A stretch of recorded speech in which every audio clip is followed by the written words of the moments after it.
මේ දිත්වා කුණාටුවේ විපත මැද රජයේ සමහර නිලධාරීන්ගේ සුද්ධේ පටන් අරන් තියනවාය ආණ්ඩුවට ඒ ගැන අවබෝධයක් සහ අවධානයක් නැති කියන එක පෙන්වලා මේ ගැන අවධානය යොමු කරලා නාස්ති වෙන්න විනාශ වෙන්න යන මහජන අරමුදල් රැක ගැනීම වෙනුවෙන් කතා කරන්නේ. මේ තියෙන්නේ යාපනයේ දිස්ත්‍රික් ලේකම්වරයා විසින් නිකුත් කරපු යාපනයේ ඒ ප්‍රාදේශීය ලේකම් කොට්ටාස 15ක විනාශ වුණු ගෙවල් සහ ඒවට දෙන්න ඕනේ මුදල් පිළිබඳ ඇස්තමේන්තුව. මේ ඇස්තමේන්තුව අනුව ඩෙල්ෆ්ට් කියන ප්‍රාදේශීය ලේකම් කාර්යාලයේ ප්‍රාදේශීය ලේකම් කොට්ටාසේ නිවාස 1216ක් විනාශ වෙලා ඒ සඳහා රුපියල් ලක්ෂ 304ක මුදලක් වෙන් කළ යුතුයි කියලා දැනුම් දීලා තිබෙනවා. කවුද මේ දිසා ලේකම්වරයා අත්සන් කරලා තමයි කියන්නේ.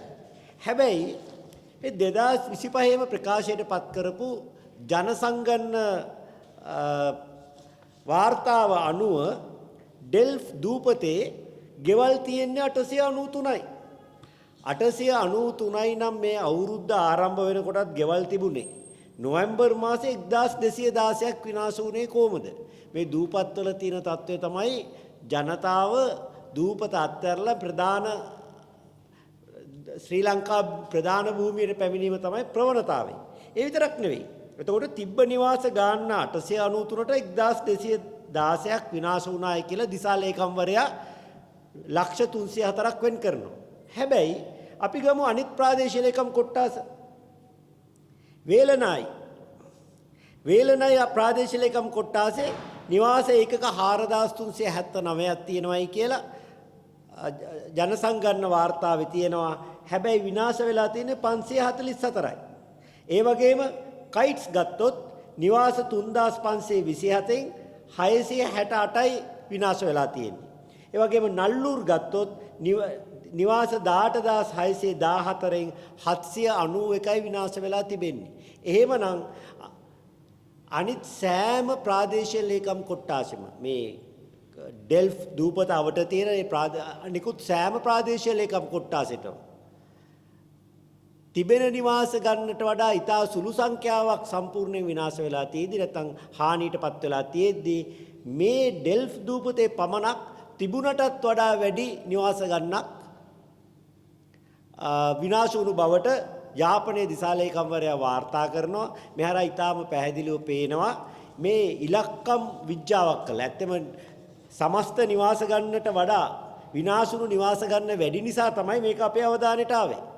ඒ වගේ තව කතරම් මේ ඉලක්කම් ඇතුලේ සංගවලා ඇද්ද අපිට බැලුමට පේන්නේ නැති වුණත් විනාශ වුණු නිවාස ගන්නට වඩා වැඩි නිවාස ගන්නක් වාර්තා කරලා මහජන මුදල් ගසා කෑමේ කුමන්ත්‍රණ තව කීයක් රට පුරා දියත් වෙලා ඇද්ද කියන සාධාරණ සැකය මේ ඉලක්කම් දිහා බැලුවම අපිට පේනවා. අවාසනාවට මේ ඉලක්කම එව්වේ ප්‍රාදේශීය ලේකම් නම් දිසා ලේකම්වරයා ඇතුළු එතන නිලධාරීන්ට යුතුයකමක් වගකීමක් තිබුණා.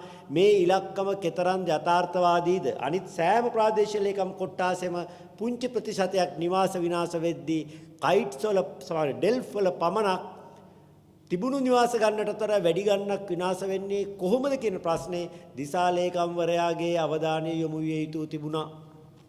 ඒ නිසා මේ මහජන මුදල් ගසා කෑමට සූදානම් වෙන සමහරක් රජයේ නිලධාරීන් ගැන ආණ්ඩුවේ අවධානය යොමු විය යුතුයි කියන එක අපි ජනාධිපතිතුමා ඇතුළු ආණ්ඩුවට සිහිපත් කරනවා. ඒ කියන්නේ මුළු ඩෙල්ෆ් දූපතේම තියෙන සෑම නිවාසයක්ම විනාශ වෙලා ඊට අමතරව නොතිබුණු නිවාසත් විනාශ වෙලා. එතනයි මෙතන ප්‍රශ්නේ තියෙන්නේ. සියල්ලම විනාශ වීමත් යථාර්ථවාදී නෑ. මොකද මේ දිත්වා ඩෙල්ෆ් දූපතත් එක්ක තියෙන පරණ තරහකට ආපු එකක් නෙවෙයිනේ. ඒ සුළුසුළු ගහමැදේ අවට තිබුණු අනිකුත් ප්‍රාදේශීය ලේකම් කොට්ටාස වලට එක තැනක 100%ක් විනාශ වෙනවා නම් අවට ප්‍රාදේශීය ලේකම් කොට්ටාස වල අඩුම ගානේ 70%ක් 80%ක්වත් විනාශ වෙන්න ඕනේ. මෙතන 100%ට වඩා විනාශ වෙද්දී අනිත් තැන් වල 120%ක්වත් විනාශ වෙලා නැහැ. ඒක අපිට ඊටාම් පැහැදිලිව පේනවා මේක බොරු ඉලක්කමක්. මේ ඉලක්කම වංචනිකව යොදලා තියෙන්නේ ආණ්ඩුව හොයාගන්න ඕනි දේ ඔන්න අපි හොයාගෙන පෙන්නවා. දැන් ඒවා නිවැරදි කිරීම මේ හොරකමට විරුද්ධයි කියලා බලයට ආපු ආණ්ඩුවට බාරයි. සයිරන් එක නාද කිරීම ඊටාම පැරණි තාක්ෂණයක්. මොකද මහා වැස්ස මැද තව සමහරට විදුලි කොටනවා වෙන්නත් පුළුවන් වැස්ස අවස්ථාවේ මහා වැස්සක් ඒ වගේම සුලිසුලක එක්ක ඇති වෙනවා ලොකු එළියේ සද්දයක්. සයිරන් එකේ හඬ සයිරන් එක විනාඩි 10කට කලින් ගැහුවත් සයිරන් එකේ හඬ ඇහෙන්නේ නැති වෙන්න පුළුවන්. ඇහුණත් විනාඩි 10ක් ඇතුළත කරගන්න පුළුවන් දෙයක් නැති වෙන්න පුළුවන්. ඒ නිසා මේ ජලාශයට වතුර එන වේගය අනුව ජලාශයේ සම්පූර්ණයෙන් පෙරෙන්න කොච්චර වෙලාවක් යයිද ඒ අනුව වාන්දුරට අරින්න වෙන්නේ කොයි වෙලාවෙටද කියන එක පැය කිහිපයක් කලින් දැනගැනීමේ හැකියාව තිබෙනවා. නමුත් ප්‍රමාණවත් කාලයක් කලින් මේ ජලාශය පිරෙන්න පටන් ගන්නකොට තමයි ගණනය කිරීම කළා. අද පරිගණකයෙන් ශනිකව ගණනය කිරීම කරගත හැකි. පළමුව දේ ඒ කල්ැතුව ගණනය කරගත යුතුව තිබුණා. එහෙම වුණේ නැත්තේ ඇයි කියන එක ජනාධිපතිතුමා ප්‍රශ්න කරනවා අපිවත් දැක්කේ නැහැ. දෙක ඇයි මේ සයිරන් ගහන්නේ? මේක අවුරුදු 100කට වඩා පරණ තාක්ෂණයක්. අද බොහෝ දෙනෙකුට ප්‍රදේශීය ජනතාවගෙන් 99%කටම තියෙනවා ජංගම දුරකථනයක්. මේ ජංගම දුරකථන වලට කෙටි පණිවිඩයක් SMS එකක් එවලා මේ පණිවිඩය දැනුම් දුන්නා නම් ඒ වගේම වැඩි ඕවා කරගන්න බැරි නම් ලවුඩ් ස්පීකර් බැඳලා ඒ ප්‍රදේශයේ නිවේදනය කළා නම් එහෙම නැත්නම් අද ඒ යටවිය හැකි ප්‍රදේශ අනුව අපි දන්නවා නිදහස් කරනවා අරින වාන්දුරුටුවේ ප්‍රමාණය සහ වතුරේ වේගය අනුව යට වෙන ප්‍රදේශයේ පැය කීයකින් කොච්චර ප්‍රමාණයක් යට වෙනවාද කියන කාරණය ගණනය කර හැකියි. එතකොට ඒ ප්‍රදේශවල ඉන්න අයට WhatsApp සමූහ වැනි සමාජ මාධ්‍ය භාවිතා කරලා මේ ගැන sannivedanaya කරන්න කටයුතු කළේ නැත්තේ ඇයි? මෙන්න මේවා තමයි ජනාධිපතිතුමා විසින් ඇසිය යුතුව තිබුණු ප්‍රශ්න බවට තිබෙන්නේ. අවාසනාවට එවැනි ප්‍රශ්න කිරීමක් අපි දැක්කේ නැහැ. කාලගුණ විද්‍යා දෙපාර්තමේන්තුව තමන්ගේ යුතුයකම ඉටු කරලා තිබෙනවා. යුතුයකම ඉටු කරලා නැත්තේ ඒ තොරතුරු ලැබුණු ආපදා කළමනාකරණ මධ්‍යස්ථානයේ. ඒතර ඒ අය ඉහළ වාරි මාර්ග දෙපාර්තමේන්තුව මහවැලි අධිකාරියට යම් යම් ජලාශ තියෙනවා. එතකොට මේ ලැබුණු තොරතුරු අනුව තීරණ ගත්තාද කෙනෙක් ගැන සොයා බැලීමක්වත් නැහැ. ඔන්න ඔය නිසා තමයි අපි මේ විපත සිදු වුණේ ආණ්ඩුවේ නොසලකිල්ල නිසාද? ඊට වගකිව යුත්තන් කවුද?